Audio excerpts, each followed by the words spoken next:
This video tutorial I will explain REST API best practices. Imagine you are in a bakery and you want to order some pastries. You tell the baker what you want and the baker will give you exactly what you asked for, and it is simple and efficient process. In a similar way, when computers communicate with each other over the internet, they use something called APIs to ask for and exchange information. Now think of REST API like a menu in the restaurant. When you go to the restaurant, the menu lists all the dishes you can order along with description of each dish.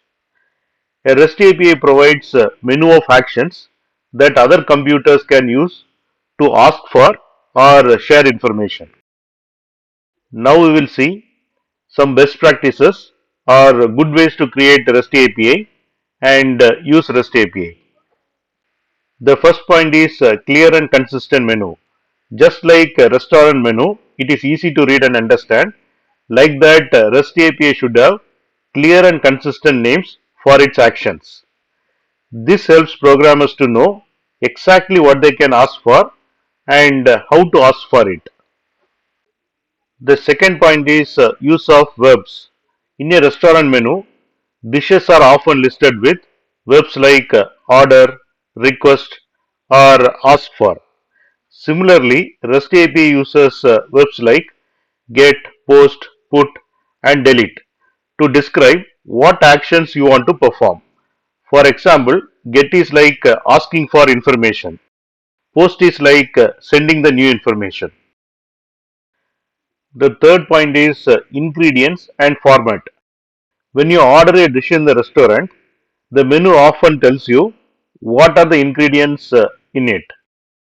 A REST API should clearly explain what kind of information it needs or provides, and in what format it needs the information, and it will provide the information. This helps the program which is asking and the program which is providing to understand each other better. The fourth point is no surprises. Imagine you ordered a pizza from the restaurant, but you got a sandwich. That wouldn't be great, correct? In the same way, REST API should give you what you expect. If you ask for a list of names, you should get list of names, not something completely different. Fifth point is security. Just like a good restaurant takes care to keep your food safe. Like that, REST API should make sure the information you send and receive is secure. This might involve using passwords, encryption, or other techniques to protect the data. Sixth point is efficiency. When you order the food, you want order to arrive quickly and without wasting any resources.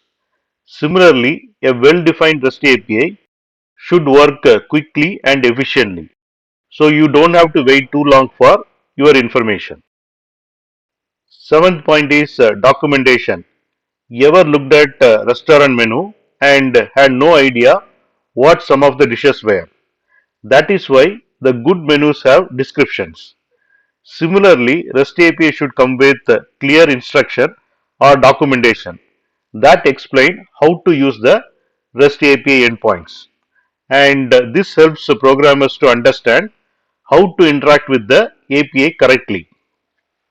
So you can think of REST API best practices as a set of guidelines that make sure computer programs can talk to each other smoothly. Just like how well organized menu can ensure you get the food you want without any surprises or confusion.